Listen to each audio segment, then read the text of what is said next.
Hey, VC, what's going on? I know it's been a while since I've made a video, but I've been busy and uh, been getting over this COVID thing, which thank God I'm already over it. But I want to thank everyone for your private messages and your good thoughts. And also to some new subscribers. I'm surprised I'm already at 93. I didn't think I'd get this close to 100 so soon. So thank you for your subscribers. And I will announce that once I hit the 100 subscriber mark, I will make a contest, a real simple contest, and I will have a giveaway.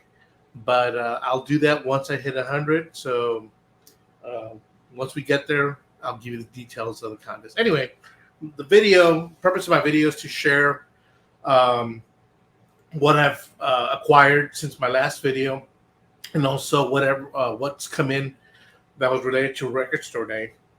As you all know, I don't have a record store in town, so I do not participate other than I place orders online, trying to find the best deals for what I want. And let me go ahead and get started and share uh, what I picked up. This is a Record Store Day title, Speed Glue and Shinky. It's a Japanese band from the early 70s. First time released in the US. Pretty difficult to come across originals. Um, this is your typical 70s blues rock, hard rock, acid rock um, sound. Very well done, very well recorded. It sounds amazing. So if you're into that blues rock, hard rock from the early 70s, highly recommend this. This felt under my radar. I was not aware about this title until I saw someone post it, and I was like, wow, a cool Japanese band, which I'm all about collecting Japanese bands, especially the early 70s stuff, which to me is awesome. So, yeah, this was quite a surprise for Record Store Day. Hopefully, they release more titles like this. These are the kind of titles that I like to see for Record Store Day. I don't need live versions, or I don't need outtakes. I don't need picture discs. I need rare records that I cannot find out in the wild. Anyway, second Record Store Day purchase is the Ennio Morricone soundtrack to A Pistol for Ringo and The Return of Ringo, which is a Ringo double feature, which Ennio Morricone did the soundtrack. Another great title to add to my ever growing spaghetti western soundtracks. I just love the spaghetti western genre, both in film and music. Um, Really unique sound for such unique movies. Uh, Other Record Store Day title was the Gong, which I love Gong. I'm a big fan of David Allen, and this is the great lineup from that record, from that album "You," which is one of my favorite Gong records. So yeah, get to catch some of that "You" record live with that amazing lineup. But yeah, Gong, can't go wrong with Gong. And of course, being a metalhead, I had to pick up the Voivod Angel Rat. Um, this record was only available, I think, when it got released in the 90s or early 2000s in Europe. So difficult to get. And I remember looking up originals, and they were just too expensive. So glad this was put out for Record Store Day. Another plus for Record Store Day this year.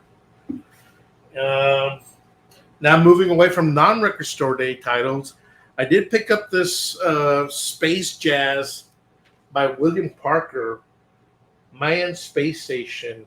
Now, I heard this on a stream by the one and only Fred Putterman, who is a jazz aficionado. And I'm not a big jazz head, but there is some jazz that I do like. And this is the kind of jazz I like, where it's kind of on the psychedelic side. I call it spacey because it does sound very out there, but definitely worth picking up if you like that kind of jazz. Um, I had I placed an order for this, but apparently they had sold out, so I had to wait for the second pressing of this, and it just arrived the other day. So, Fred Putterman, if you're watching or if you watch, thank you very much for turning me on to this. And another title that came in recently is the latest record from Eric Wagner. As some of you may know or may not know, Eric Wagner is the ex-singer of The Skull and the band Trouble, early 90s USA Chicago doom band. Sadly, we lost Eric Wagner last year, and this was the last record he was working on prior to his death. So I'm very anxious to hear this. He has such a great, unique voice for a metal singer. Very underrated, criminally underrated, if you ask me. And also the band Trouble. I think they did not get enough praise and recognition as they should for developing that doom sound with some groove that was unique for the time. I think they just got buried away at the time that they released a record with everything that was going on. The grunge scene, the exiting of the hair metal and whatnot. This band just got caught in between and never got their dues. But this is Eric's solo record, and I really look forward to listening to this.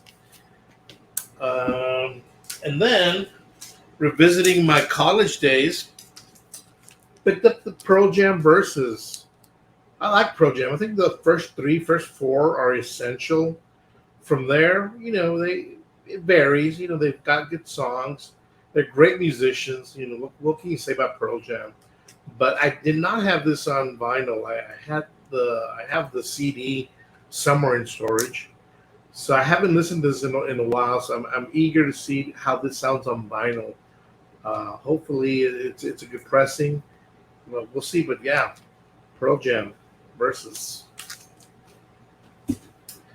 And also, I never owned this record, and I'm a big fan of Pink Floyd, but I never got into their early Syd Barrett stuff. I was familiar with it, but I just never purchased for whatever reason. So recently they reissued this mono version, which to me, from what I've read, from what I've heard from other people who own Pink Floyd, this is the best way to hear this record. So I'm very anxious, and I know it does have one of my favorite psychedelic Pink Floyd songs, which is "Set the Controls for the Heart of the Sun." Fantastic, spacey psychedelic track. I remember first time hearing it, it just blew my mind. But yeah, finally got a copy of this, so really look forward to it. And just today, just right now, not even a while ago, I got a package from DHL. I ordered a 7-inch single from Japan, pretty rare, of Reiko Oshida. Reiko Oshida was a former world beauty contestant, and then was a movie star. Starred in a couple of movies. She was the star of the Delinquent Boss.